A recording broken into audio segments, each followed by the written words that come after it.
Hello student, আজকের এই ভিডিওতে আমরা class 11 modern computer application semester 1-এর আরও একটি মডেল কোশ্চেন তোমাদের সামনে নিয়ে চলে এসেছি, যার সলিউশন আজকের এই ভিডিওতে তোমাদের সামনে তুলে ধরব। পাশাপাশি এই মডেল কোশ্চেনগুলো তোমাদের সাজেশন হিসাবেও কাজে লাগতে পারে এবং কী ধরনের কোশ্চেন আসতে পারে তারও কিন্তু একটা আইডিয়া তোমাদের চলে আসবে। তো সাজেশন পারপাসেও তোমরা কিন্তু এই মডেল কোশ্চেনগুলোকে কিন্তু তোমাদের পরীক্ষায় জন্য ভালো মতন করতে পারো। তো দেখো, প্রথম যে প্রশ্নটি রয়েছে, আমি একটু জুম ইন করে নিই, তাহলে সুবিধা হবে আমার তোমাদেরকে বোঝাতে।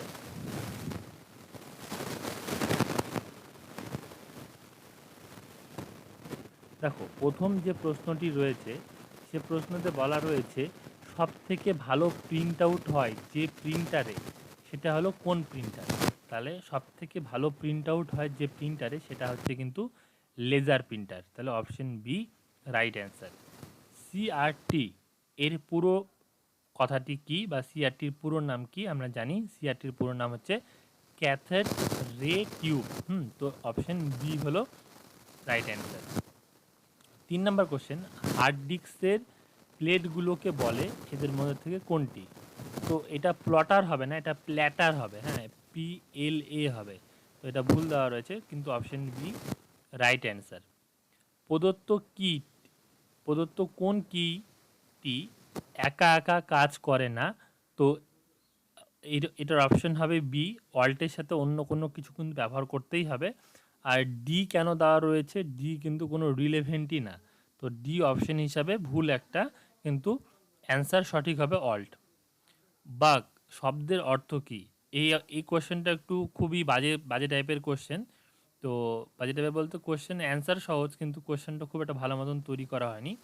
বাগ শব্দের অর্থ কিন্তু ঠিক ছারপোকা। কী হবে অ্যান্সার? অ্যান্সার হবে ভুল।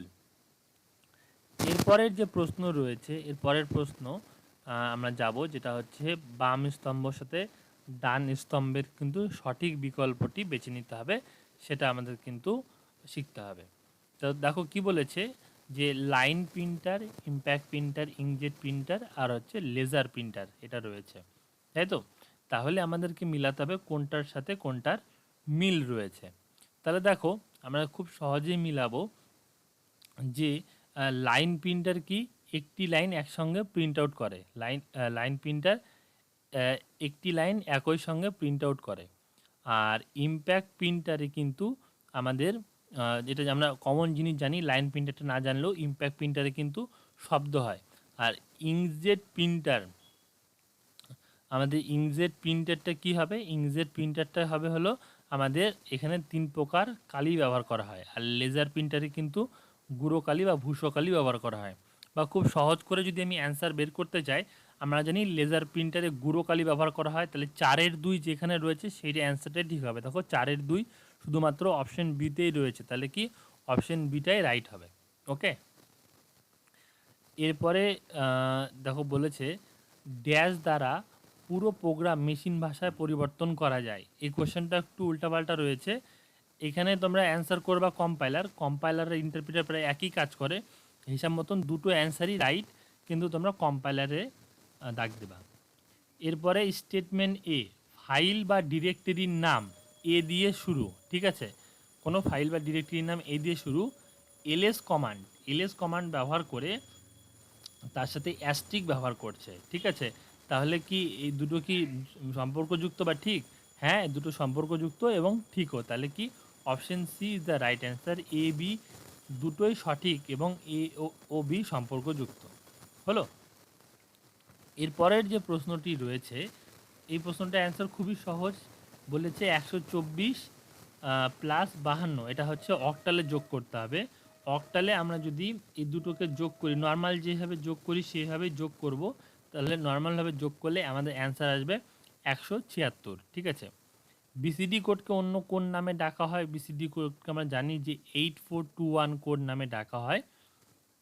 ঠিক আছে, এর পরের যে প্রশ্ন রয়েছে, 2s কমপ্লিমেন্ট পদ্ধতিতে বিয়োগ করার নিয়মগুলি ক্রম অনুসারে সাজাও। প্রথমে কি বলেছে দেখো, এখানে খুঁজে দেখব যাকে বিয়োগ করতে হবে।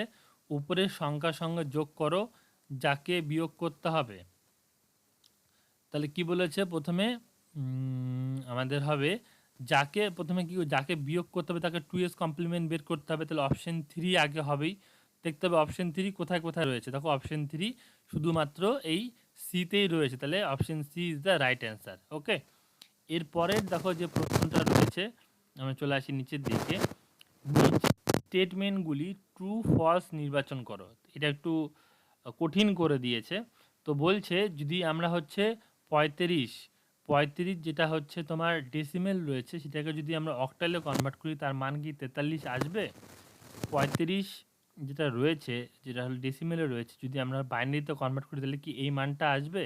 আর 35 আর বেস 10 তাকে যদি আমরা হচ্ছে হেক্সাডেসিমেলে কনভার্ট করি তাহলে কি 32 আসবে? আমাদের কিন্তু এটা কিন্তু নিজেদেরকে করে করে দেখতে হবে। তাহলে এখানে অ্যান্সার হবে অপশন বি, অর্থাৎ এ বি ট্রু হবে কিন্তু সি অ্যান্সার কিন্তু এটা ভুল রয়েছে। ঠিক আছে, এরপরে ড্যাশ নর গেটকে পূরক করলে ড্যাশ গেট পাওয়া যায়, এটা একদম সহজ কোশ্চেন। এক্সক্লুসিভ নর গেটকে পূরক করলে আমাদের এক্সঅর গেট পাওয়া যায়। এরপরে কোশ্চেনটা একটু কঠিন রয়েছে, এখানে কিন্তু লটা আমাদেরকে মুখস্থ রাখতে হবে। যে ডিস্ট্রিবিউটিভ ল বলেছে এ plus B A plus C is equal two A plus B C, এটিকে ডিস্ট্রিবিউটিভ ল বলা হয়। এটাকে প্রমাণ কোন লাইনের সাহায্যে প্রমাণ হচ্ছে? তাহলে দেখো কমন প্রথম তো আমাদের এই লাইনটা তো লিখবই, তাহলে আমাদের এক ফার্স্টে কিন্তু হবে। তাহলে দেখো কি বলেছে আমাদের হলো বলেছে যে আমাদের হলো এক কিন্তু ফার্স্টে হবে, তাহলে কি আমাদের অপশন এ আর অপশন সি এর মধ্যে হবে। এরপরে কি আমাদেরকে এটা থেকে কি করতে হবে, এটাকে আমাদেরকে মানে গুণ করাতে হবে, তাহলে এর সাথে এ গুণ করালাম ডবল এ হলো, প্লাস এর সাথে আমরা হচ্ছে বিকে গুণ করালাম তাহলে বি এ হলো, আবার কি এর সাথে আমরা সিকে গুণ করালাম আবার বি এর সাথে সিকে গুণ করালাম তাহলে বি সি হলো, তাহলে একের পরে 3 আসলো। তাহলে দেখতে হবে একের পরে 3 শুধুমাত্র অপশন সিতেই রয়েছে, তাহলে রাইট অ্যান্সার। আর বাদ বাকি করতে যাবো না, তাহলে কিন্তু অনেক টাইম লেগে যাবে। ওকে, এরপরে দেখো কোনটি সঠিক নির্ণয় করতে বলেছে। দেখো এটা দেখে বুঝতে পারছি গ্রুপ সবসময় দুটো কিংবা চারটা হয়, বাদ বাকি এগুলো তো ঠিকঠাক, এটাও ঠিক নেই এটাও ঠিক নেই, আমাদের অপশন এ কিন্তু রাইট অ্যান্সার। ঠিক আছে, এখানে বলেছে যে 27 যদি আমরা দুই দুই দিয়ে যদি 27কে ভাগ করি বা পার্সেন্টেজে বের করি, এর একটা ভাগই হওয়ার কথা মতন, তাহলে আমাদের অ্যান্সার কি আসবে? অ্যান্সার আসবে হলো 1। ঠিক আছে, মানে যদি আমরা মোট বের করি, মোট ফাংশন চালিয়ে বের করি, তাহলে আমাদের অ্যান্সার কিন্তু 1 আসবে। মেশিন এবং অ্যাসেম্বলি, এটা অ্যাসেম্বলি হয়নি বানামটা, অ্যাসেম্বলি ল্যাঙ্গুয়েজ কোনটিতে প্রোগ্রাম লিখতে বেশি সময় লাগে? হ্যাঁ, তো এটার অ্যান্সার কিন্তু হবে মেশিন ল্যাঙ্গুয়েজে কিন্তু প্রোগ্রাম লিখতে বেশি সময় লাগে। মেশিন কোডে কিন্তু সাধারণ মানুষরা প্রোগ্রাম লিখতে পারে না, যারা বৈজ্ঞানিক বা যারা কোনো হাই লেভেল ল্যাঙ্গুয়েজ তৈরি করে তারাই কিন্তু মেশিন লেভেল ল্যাঙ্গুয়েজে প্রোগ্রাম লাগে। তাহলে কিন্তু কোশ্চেনটা একটু আলাদা দিলে ভালো হতো, এরকম কোশ্চেনটা কিন্তু খুব একটা সুইটেবল কোশ্চেন না। আই ইজিক্যাল টু 1 মানে আয়ের মান 1 রিপিট হচ্ছে, স্টেপ 2 করে বাড়ছে, কত পর্যন্ত চলবে? 3 তিল যতক্ষণ আয়ের মান 5-এর সমান না হচ্ছে। ঠিক আছে, মানে 5-এর নিচ পর্যন্ত যতক্ষণ না হচ্ছে, তার মানে কত দূর চলবে? 4 পর্যন্ত চলবে, 5-এর কম পর্যন্ত চলবে। তাহলে দেখতে হবে 4 কোথায় রয়েছে, শেষে 4 কোথায় রয়েছে। দেখো শেষে 4 একমাত্র এখানে রয়েছে আর এখানে রয়েছে, কিন্তু কমা কোনো সময় প্রিন্ট আউট হয় না, তাহলে কিন্তু অপশন বি হলো রাইট অ্যান্সার। আই হোপ তোমরা বুঝতে পেরেছো। এটা একটু কঠিন থাকলেও এর পরেরটা খুবই কঠিন দিয়েছে। একটি নন রিকারসিভ অ্যালগোরিদম দেওয়া রয়েছে, এটির তুল্য রিকারসিভ অ্যালগোরিদম কি হবে? কি হবে সেটা তোমাদেরকে বের করতে বলেছে, দেওয়া আছে। তো এখানে বলেছে এফ ফার্স্ট ব্র্যাকেট শুরু N equal to 1 plus 2 plus 3 equal dot dot N, এটা কীভাবে বের করতে হবে?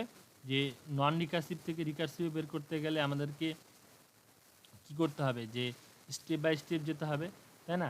স্টেপ বাই স্টেপ যেতে হলে কি করতে হবে আমাদেরকে? মানে এখানে এটা করে দেখাতে হবে, এটা এভাবে বোঝানো পসিবল না। তো সেই ক্ষেত্রে আমি তোমাদেরকে অপশন বলে দিচ্ছি, এটা হচ্ছে অপশন সি হবে রাইট অ্যান্সার। 19-এর কিন্তু অপশন সি হচ্ছে রাইট অ্যান্সার।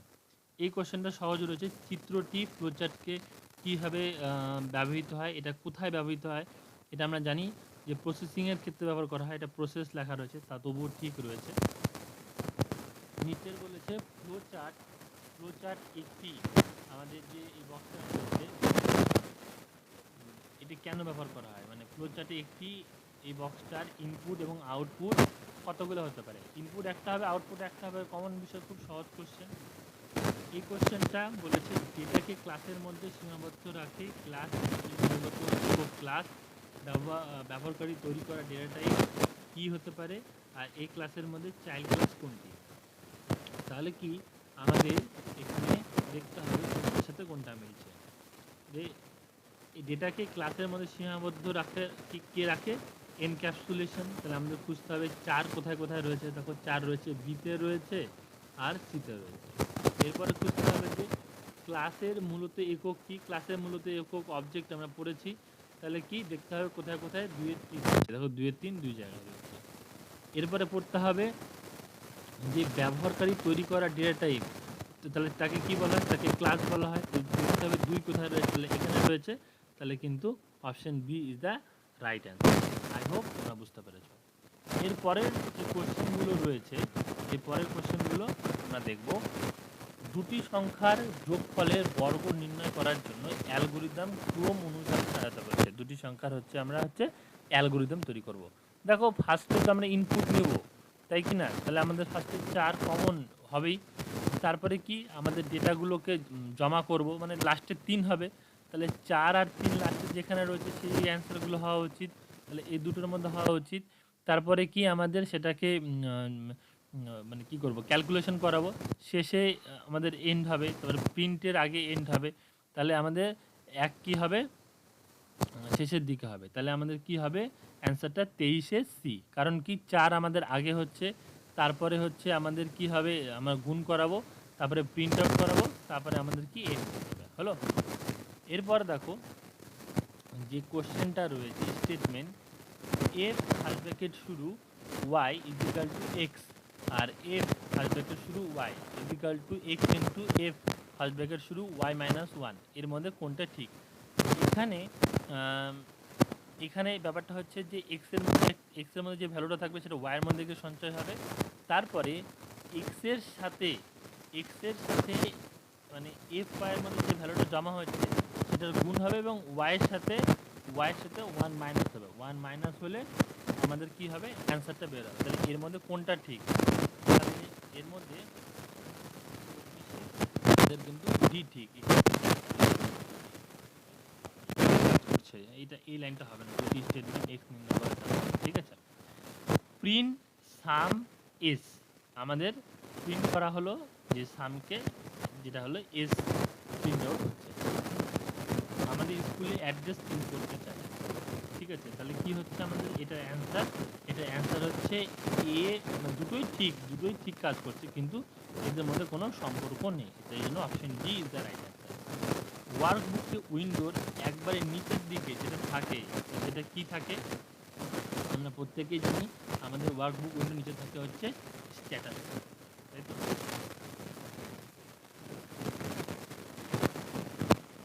এবার পরের কোশ্চেন, নাম্বার আছে এমন সেলগুলোকে গুনে দেয়, তাহলে কে গুনে দেয়, খুব সহজ কোশ্চেন, নাম্বার থাকলে শুধু কাউন্টই গুনে দেয়, তাই না।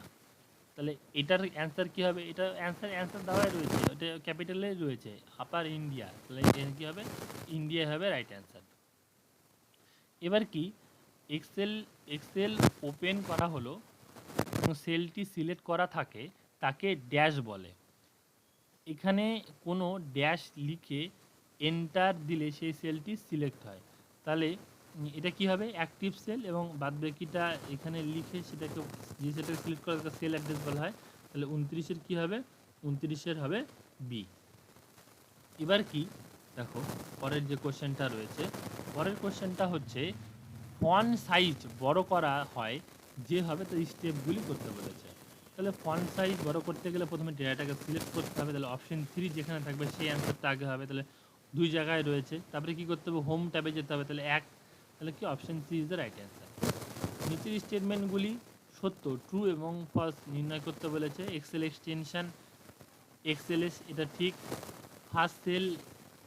ফার্স্ট সেল যে অ্যাড্রেসটা রয়েছে সেটা A1 ঠিক রয়েছে। আর হচ্ছে লাস্ট সেল এটা হচ্ছে ভুল রয়েছে।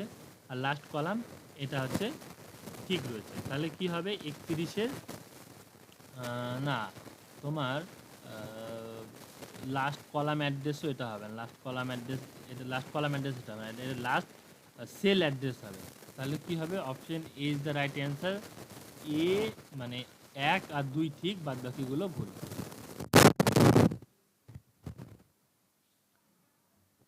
কোনটি সঠিক নয় সেটা আমাদেরকে বের করতে বলেছে। দেখে বুঝতে পারছি যে কাউন্ট আর কাউন্টি এগুলো ম্যাথামেটিক্যাল ফাংশন নয়। তাহলে অপশন সি রাইট অ্যান্সার। কোনো একটি সেল এ ডি লেখা হলে লেখার রঙটি নীল হয়ে গেল। সেল কালার রেড হয়ে গেল, কি বৈশিষ্ট্য ব্যবহার করা হয়েছে? খুব সহজ কোশ্চেন, এর মধ্যে একটাও হবে না। কন্ডিশনাল ফরম্যাটিং ব্যবহার করা হয়েছে। এই কোশ্চেনটা একদম বাইরে থেকে দিয়েছে, কোশ্চেনটা আমারও জানার বাইরে। এই একটা ফাংশন ছিল যেটা হলো মাইনাস, মানে যদি কোনো নেগেটিভ নাম্বার থাকে সেই নেগেটিভ নাম্বারকে পজিটিভ করে, তবে এটা এখানে কী জন্য ব্যবহার করা হয়েছে সেটা আমি বুঝতে পারছি না। এবিএস ব্যবহার করতে হবে কোনো সংখ্যার সংখ্যামান বের করতে, ঠিক আছে। এটা ডাউটেবল কোশ্চেন, মানে এর যথার্থ কারণ হয়তো এটার জন্য এটাই ব্যবহার করা হয়। তাহলে অপশন এই রাইট অ্যান্সার হবে। আর লজিক্যাল ফাংশন নয়, এই কোশ্চেনটার কীরকম কোশ্চেন? প্রত্যেকটা লজিক্যাল ফাংশন, তাহলে 3টি লজিক্যাল ফাংশন। তাহলে এই মডেল কোশ্চেন আর একটার সলিউশন। আশা করি মডেল কোশ্চেনগুলো তোমরা ভালো মতন যদি পড়ো, এখান থেকে অনেক কোশ্চেন তোমরা পেয়ে যাবা। যেহেতু প্রত্যেক স্কুল কোশ্চেন করছে সেই জন্য একটা সমস্যার বিষয় রয়েছে। তবুও আমি আশা দিচ্ছি তোমরা যদি এই কোশ্চেনগুলো পড়ে যাও তোমরা কিন্তু অনেকটাই কমন পাবা। আশা করি তোমাদের এই ভিডিওগুলি কাজে লাগছে। ভিডিওগুলি যদি তোমাদের কাজে লেগে থাকে লাইক করতে পারো। তোমাদের যে সমস্ত বন্ধুবান্ধবের টিউশন নেই বা জানতে চাইতে পারো কম্পিউটার সম্পর্কে, তোমরা আমাদের এই চ্যানেলটিকে ফলো করতে পারো। সমস্ত কঠিন কঠিন বিষয়গুলি সহজে খুব ইজি ওয়েতে আমি তোমাদেরকে বুঝিয়ে দেবো। আর কেউ যদি তোমরা টিউশন পড়তে চাও অনলাইনে বা অফলাইনে, তো কমেন্ট করতে পারো। তো এই ছিল ভিডিও। নেক্সট আরও ভিডিও নিয়ে আসবো যেখানে মডেল কোশ্চেন এবং শেয়ার করব।